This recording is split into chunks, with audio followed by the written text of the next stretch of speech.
Hello everyone, আসসালামু আলাইকুম। অনেকদিন পর আপনাদের সাথে একটি ভ্লগ ভিডিও শেয়ার করবো। এদিন আমাদের মা বাড়িতে ছিল না, সেই জন্য আমরা সবাই মিলে প্ল্যান করেছিলাম যে আমরা বাসায় সবাই মিলে টাকা দিয়ে বিরিয়ানি খাবো, যেমন পিকনিক আর কি বলা হয়। পিকনিক না, আমরা ছোটোবেলায় যেরকম চড়ুই ভাতি বা ঝোলাপাতি খেতাম সেরকম আর কি। এখানে আমার ছোটো বোনের কাছে টাকা ছিল না, সেই জন্য সে কয়েন টয়েন সহ দিয়ে দিয়েছিল, সেগুলো নিয়ে আমরা অনেক হাসাহাসি করছিলাম।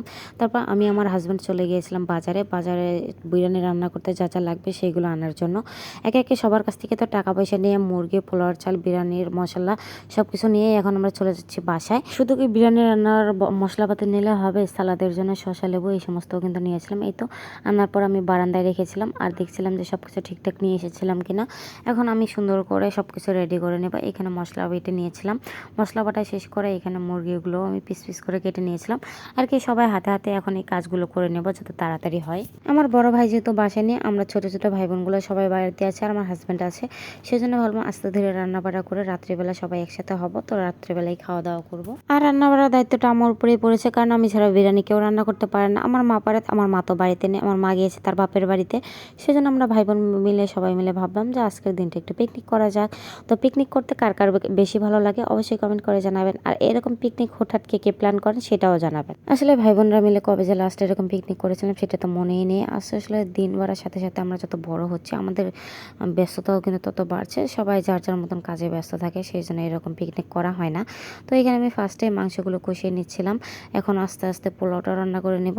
মাংসটা ফার্স্টে কষিয়ে নিলাম, কারণ ব্রয়লার মুরগি যেহেতু মাংসটা গলে যেতে পারে সেই জন্য। আমি এখানে যেহেতু রান্নাবাড়া করেছিলাম, আমার দুই বোন আমাকে হাতে হাতে সাহায্য করে দিচ্ছিল, ওরা সব কিছু করে দিয়েছে আমাকে হাতে হাতে, যেমন চাল ধোয়া, পেঁয়াজ কাটা আর যা টুকটাক কাজ করতে হয় সেগুলো। আমি শুধু রান্নাটাই করছি আর কি। আমার রান্নার হাত মোটামুটি ভালোই আলহামদুলিল্লাহ, কারণ আমি সবসময় রান্না করি আর আমার হাজব্যান্ডকে তো আমিই রান্না করে খাওয়াই। শুধু সেটা না, আমি বিয়ের অনেক আগে থেকে রান্নাবান্না পারি, সেই জন্য এই বিরিয়ানিটা রান্নার রিস্কটা আমি নিলাম। আর আমি যাই রান্না করি না কেন আলহামদুলিল্লাহ আমার ফ্যামিলির লোকজন সবাই অনেক বেশি পছন্দ করে আমার হাতের রান্না খেতে। তো এখানে আমি পোলাও চালটা ফার্স্টে ভেজে তারপর পরিমাণ মতো পানি দিয়ে দিলাম, আর পানি দেওয়া শেষ করে যে বিরিয়ানির মশলাটা ছিল প্যাকেটে সেই মশলাটাও আমি মিশিয়ে দিলাম।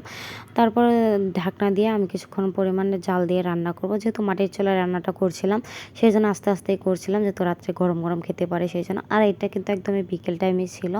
তারপর যখন ঢাকনাটা তুলে দেখি পানিটা অনেকটাই কমে গেছে, এখন আমি মাংসটা আস্তে আস্তে মিশিয়ে নেব।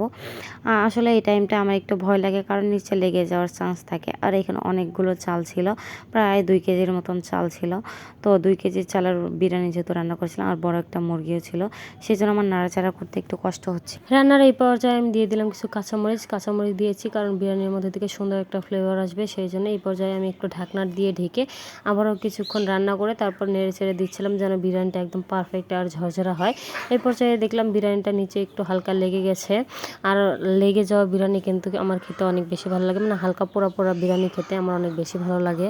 আপনাদের কার কার আমার মতো পোড়া বিরিয়ানি খেতে ভালো লাগে অবশ্যই কমেন্ট করে জানাবেন।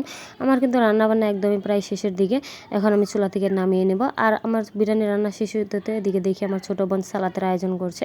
এখানে পেঁয়াজ, লেবু, শসা সব কিছুই আমার ছোটো বোন কেটে নিচ্ছিল। আমার বোনের সালাডটা রেডি করতে করতে এখন আমি সবাইকে প্লেটে প্লেটে বিরিয়ানিটা বেড়ে দেবো। আপনারা তো দেখতে পারলেন বিরিয়ানিটা কিন্তু অনেক ঝরঝরে হয়েছে আর দেখতেও অনেক সুন্দর হয়েছে। আশা করছি খেতেও অনেক বেশি ভালো লাগবে। সবাইকে বেড়ে দেওয়ার পরে আমি আমার প্লেটটাও সাজিয়ে নিয়েছি অল্প পরিমাণে সালাদ আর কিছু বিরিয়ানি দিয়ে। এদিকে আমার হাজব্যান্ডও খাচ্ছিল, আমার বোন খাচ্ছিল, আমার ভাই, সবাই মিলে আমরা একসাথে খেতে বসেছি। যার যার মতন সালাদ নিয়ে নিচ্ছিল আর আমি সবার প্লেটের একটু একটু ভিডিও নিচ্ছিলাম। আমার হাজব্যান্ড আর আমার ভাই কিন্তু বাটিতে খেতে একটু বেশি পছন্দ করে, সেই জন্য ওদের জন্য আমি বাটিতেই বেড়ে দিয়েছিলাম। আর আমরা বোনেরা নিয়েছিলাম প্লেটের মধ্যে। আপনারা আবার এই বাটি দেখে অন্য কিছু ভাবতে পারেন। আজকের ভিডিওটি ছিল এই পর্যন্ত। ভিডিওটি ভালো লাগলে অবশ্যই লাইক, কমেন্ট, শেয়ার করবেন আর আমার চ্যানেলটাকে সাবস্ক্রাইব করবেন। আল্লাহ হাফেজ।